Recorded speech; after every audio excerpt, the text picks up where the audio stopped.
It's the Shitcase Cinema. Remember Napoleon and be strong. Hello! So I thought it was time to draw from the well again and take a look at another entertaining and wonderful Steven Seagal film. So this is Out of Reach. So we're introduced to Seagal, who plays William Lansing, and he exchanges letters with a pen pal in Poland called Irina. She's 13, by the way. Whoa, it's completely normal. Now, he likes to send her short letters with no point to them, but they do include secret codes. Oh, and straight from the get-go, Seagal's voice is dubbed, but I'll get to that later on. Now, this here is the main villain called Faisal, who likes to scare kids at an orphanage. Let's see how far you can run before I catch you. 1! The thrill of the chase, Mrs. Donata. It's always a constant source of amusement to me. Brilliant. Must be just another normal day because the orphanage owner doesn't even bat an eyelid. Then he goes along a long line of girls and gives them a rose because I guess he's just a nice guy. But it turns out he's actually picking young girls as part of a human smuggling operation or something, and then he leaves the orphanage. Dear Mr. Lansing, we regret to inform you that Irina Moravska will no longer be able to correspond with you. So naturally Sensei Seagal knows something is wrong and flies on over there to sort things out. When our main man arrives, he's pickpocketed by this little shit. You're fast. Not quite fast enough. More quality dubbing there. I don't know what it is with Seagal's straight-to-DVD films, but so much of his dialogue is done by someone else. It's bizarre. Now, it's common knowledge that he whispers most of his lines, but surely someone could just say, look, Steve, can you speak a little bit louder, otherwise we're going to have to get in that shitty voice actor for like the 100th time? So he goes to the orphanage, spots a secret code on the bed frame, and his suspicions are confirmed. Saying that, maybe he didn't work anything out and he was told by the girl via telepathy. I'll get to that in a while. So, meanwhile, the lady who runs the orphanage tells the bad guy that Seagal is snooping around, and so he visits her with a rose. Nice guy, like I said. Pretty, isn't it? But like any rose, the company must cut its thorns. So I assume that he killed her, judging by that confusing clip. Didn't see anything, nah, but that scream tells us everything we need to know. Yeah, right, it tells us fuck all. Stupid film.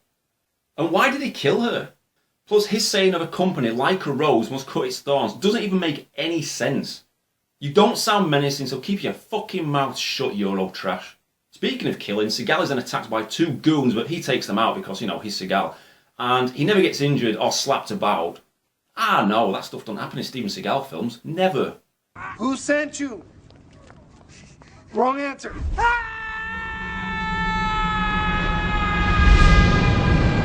At least that was Seagal's own voice that time. Good work, movie. Moving on, Seagal is taken to the police station when this cop thinks he's dodgy, but I love his initial attempt at trying to leave the scene. How long have you been in Warsaw, Mr. Hale? You know what? I gotta send my boss an email. I gotta go. Okay. Send your boss an email. Okay, one, that's the most lamest excuse I've ever heard, and two, it's shitty voice actor time again.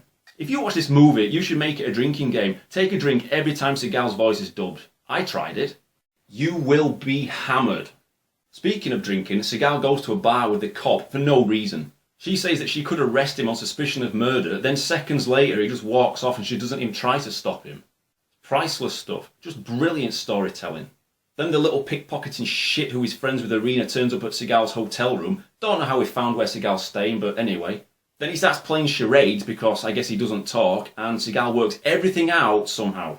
You know what this is? This is a Turkish flag. Yeah, we're getting somewhere.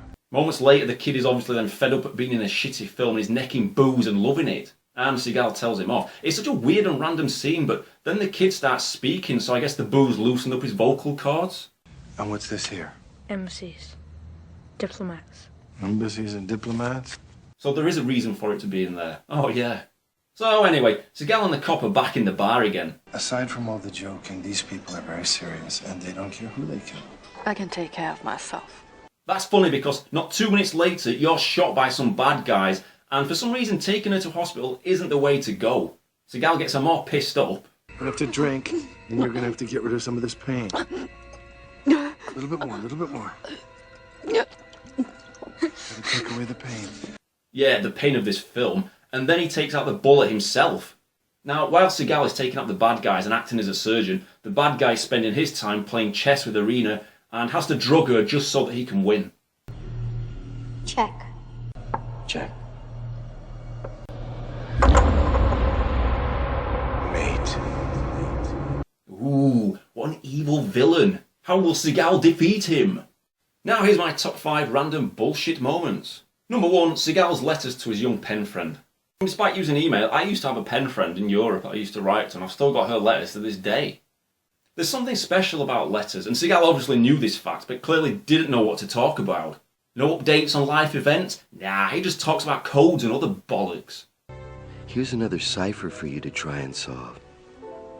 Remember Napoleon the great general once wrote, "He who fears being conquered is sure of defeat." Napoleon? What are you talking about, you anus? Only thing you're inspiring me with your letters is to drink. So, thanks Napoleon, your memory helps me get through this inane drivel loosely called a movie. Number 2, this goon on the right. The main villain goes to see him, we've got no idea who he is or what his role is, and guess what? After this 50-second cameo, he never appears again. It makes no sense. Number 3, the voice dubbing. Now here's Seagal's real voice. Now that's what I'm talking about. See, where I come from, you would say you look cool. And here's some dubbing. Who are you? I'm Bill Hale, I'm with the Global Relief Fund. And another. See, now this is a simple case of signal versus digital throughput.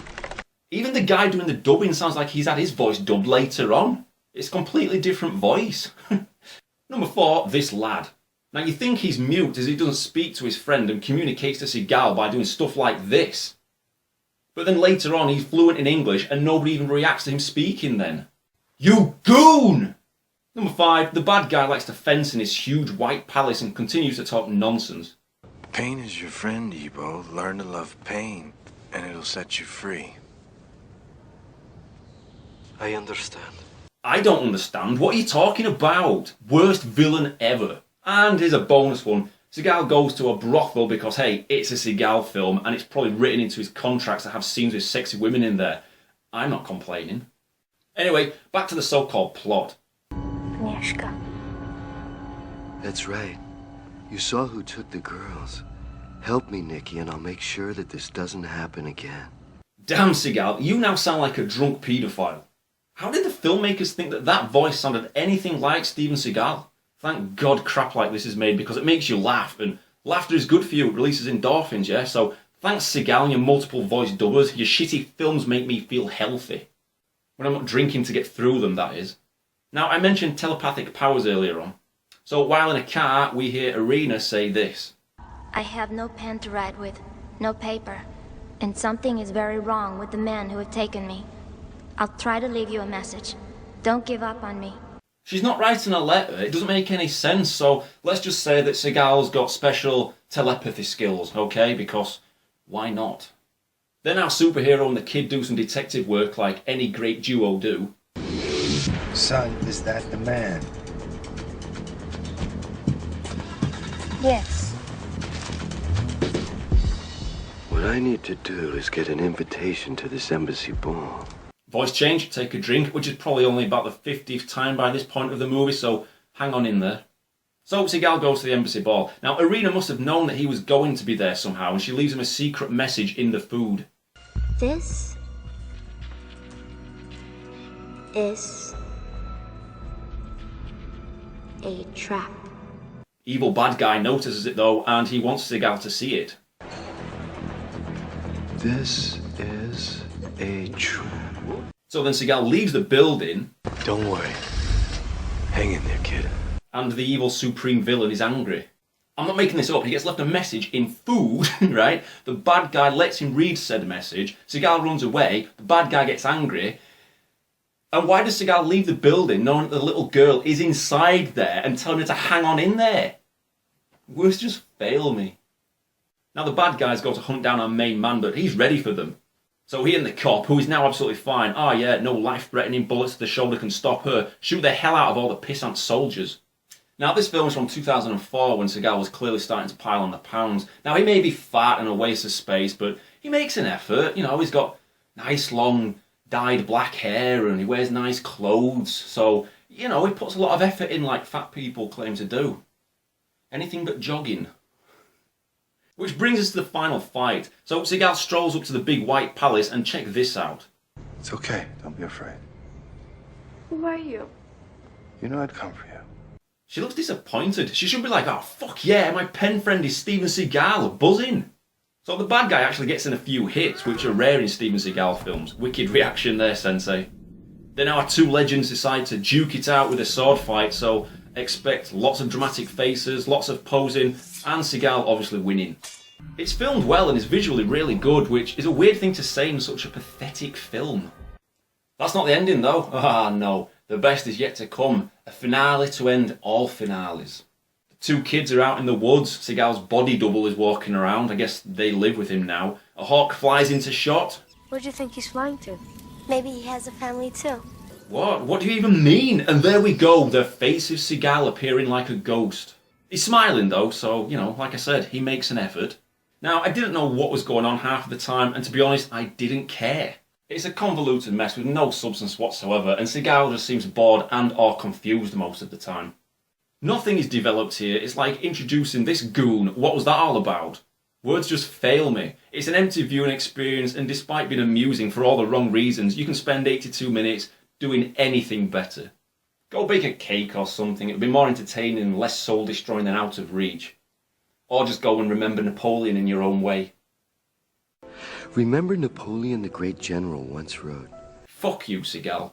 2 out of 10.